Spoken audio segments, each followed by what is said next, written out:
Hey kids, how you doing? It's Mr. Lynn. Hope you're having a good day. I'm in the forest behind my house, and check it out. I got a haircut. Woo. So, as I was saying, in the forest behind my house, and I have noticed a ton of butterflies flying around recently. I've got a garden, and butterflies are very helpful to help plants grow. Maybe that's why there's so many. I don't know. But I love butterflies, and there's one called the black swallowtail, which I've been seeing a lot of. So I thought today it would be fun to draw one. So let's draw a butterfly, shall we?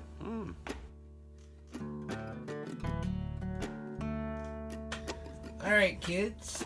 So I love butterflies. I like growing things, and so when you're growing things, butterflies and other pollinators like bees are really good to have. I like butterflies because they're kind of easy to draw. So I'm going to draw two of them. This is kind of like just a traditional butterfly. You can see I drew it out lightly in pencil, and I'm going to trace it with marker and kind of go step by step through it. So my normal butterfly that I usually draw, I kind of have like an oval for the head, and then a longer oval for the body. Long, skinny oval. That's the body of the butterfly. And then for the wings, is this shape. I would describe this shape as kind of like a letter 3. Right? You see the letter 3? It also kind of looks like a capital letter B. Kind of. And then the other side matches. Just in the opposite direction. So that's how I would draw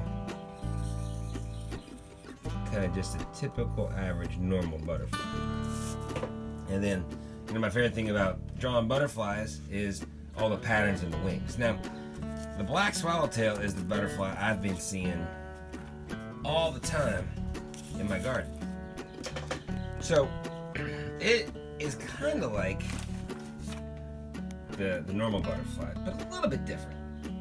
But one thing that's the same is the head. I do it kind of like a small oval.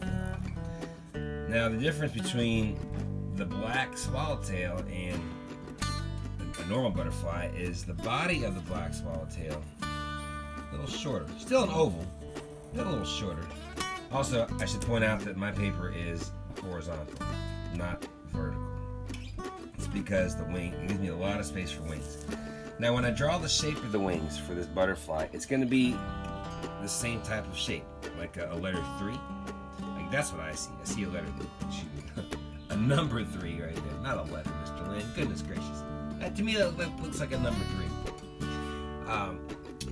For the black swallowtail, the top of the 3 is really big because the top of their wings are really wide. But then the bottom of their wings, less so. Kind of like that. So I still see a 3. But the top is way longer than the bottom. See the difference? Basically the same shape, just with the black swallowtail, the top is longer than the bottom. Where here, they're pretty much the same. And butterfly wings are symmetrical, which means both sides of the wings match. So what you do on one side, you want to do on the other. Now, one feature of a swallowtail butterfly that I love, they have these, what's called the swallowtail, they have these long pointy parts to them, which are just so cool. I'm a big fan. So that's the basic shape of the butterfly, of the black swallowtail. Now, once we have the basic shapes, then it's a lot of fun to add the details. So the antennas are nice and long. I usually put a little tiny oval on the top. Then, the markings of this kind of butterfly are super interesting. I'm going to draw little upside down sad faces on the sides of the wings, like this. See the little upside down happy face? Going to do maybe 3 on this side. And I'm going to make both sides match. So I'll do 3 on the other side. And then I'll do the same thing here. Now the shapes I'm drawing on this butterfly, I came up with the idea from looking at the picture of the black swallowtail butterfly. and they have these kind of markings. Now right at the bottom of the body, right here, I'm going to draw two more, but just bigger. Okay? So to me, I would call those upside down happy faces. Matter of fact, if I turn my butterfly upside down, you can see little smiley faces. Pretty cool. Now, on the top of each one of those, I'm going to add another shape, which to me looks kind of like a half circle. I'll draw the example up here on this paper. So the shape I'm going to draw starts with a straight line, and then kind of has maybe what's best described as an upside down letter U. So I wouldn't really call it a half circle. It's a bit too long for a half circle. Maybe a half oval. Also kind of looks like a fingernail. Kind of. So above each of these, I'm going to draw that shape. Start with my straight line. Then my letter U.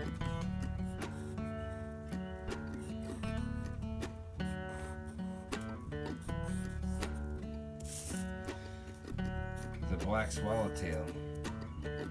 The first time I saw it, I was like, what kind of butterfly is that? It's very striking, you know, it's mostly black, but it has a little bit of splash of color. It's got some oranges and yellow, and then a little bit of blue.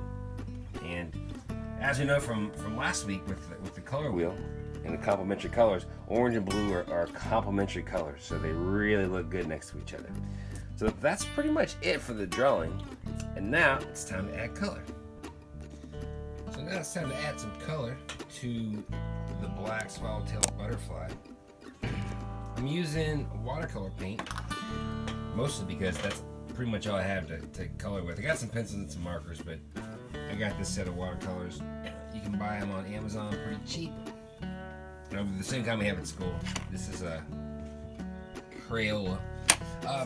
So one of the things that I noticed when I look back at the picture of the butterfly was that on the body of the butterfly they had these little marks. So I'm going to draw some little circles, and later on we'll make that like a nice orange yellow to be a nice splash of color.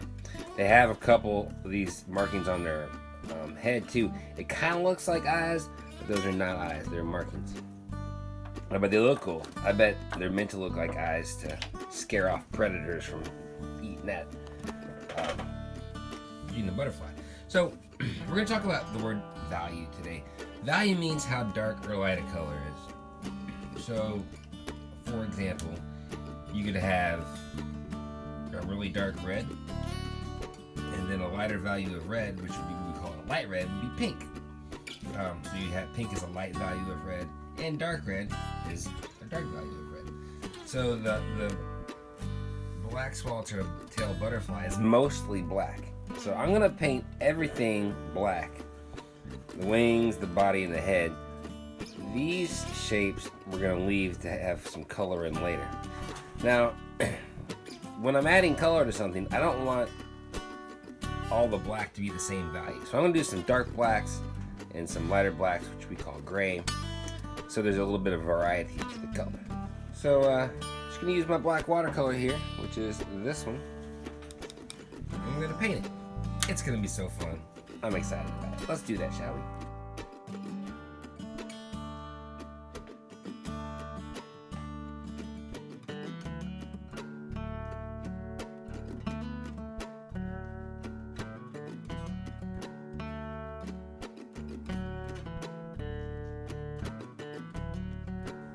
So I painted the butterfly. The thing I love about watercolors is it gives you a wide range of values. So if you look at the butterfly, we have like dark values of black and really light values of black. And I love the way that looks. Dark values, light values, kind of medium value. I want the body to be a really dark value. So I'm going to use a marker to do that. A little bit of a Sharpie. And when I'm coloring with my Sharpie, like anytime we're coloring with markers, you want your hand to be slow and steady. Really good craftsmanship. Craftsmanship means doing the best that you can. And, you know, slow and steady helps you can control your marker. Now look how dark that value is. Whoa, that really makes the body of the butterfly stand out. It's all the same color, but different values. So That'll make it look nice in the end. And I'm not coloring these shapes, I'm coloring around them so that later we can add color to them. So I'm gonna finish this up now. Oh yeah. Alright, so I finished the marker. This is the darkest value, and the paint's pretty much dry. So I found some colored pencils, and I've got two colors. I've got yellow and blue. Now we talked about the word value being the darkness or lightness of color. Here I have two values of yellow. This would be a lighter value of yellow and a darker value of yellow. Same with blue. I've got a dark blue, a medium blue, and a light blue. So one of the things that I really like to do when it comes to adding color to things is get two values of the same color and combine them. I really like the way it looks. So I'm going to color these markings, excuse me, a yellow, and then, excuse me, I'm going to color these ones blue. I think it's going to look awesome.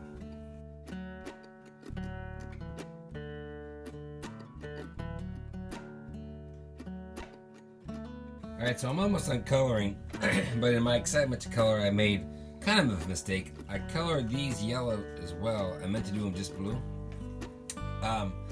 So, you know, I color these blue, and then I color blue on top of the yellow, and you can see blue and yellow makes green. So they're kind of green, which is not what I meant to do, but I'm just going to go with it. I'm going to make these match these. That way, they'll match, it'll be symmetrical, and it'll look like I did it on purpose. And you guys are going to be the only people who know, so shh, don't tell anybody I accidentally colored these yellow. I should have just colored the blue. But I do think it's going to look pretty nice. I've got yellow, and I've got some blue, I've got some light green now, and I've got a variety of value. There's the black swallowtail butterfly. Look around, they're everywhere this spring, and they sure are pretty. Alright, that's it for me. See you next time, kids.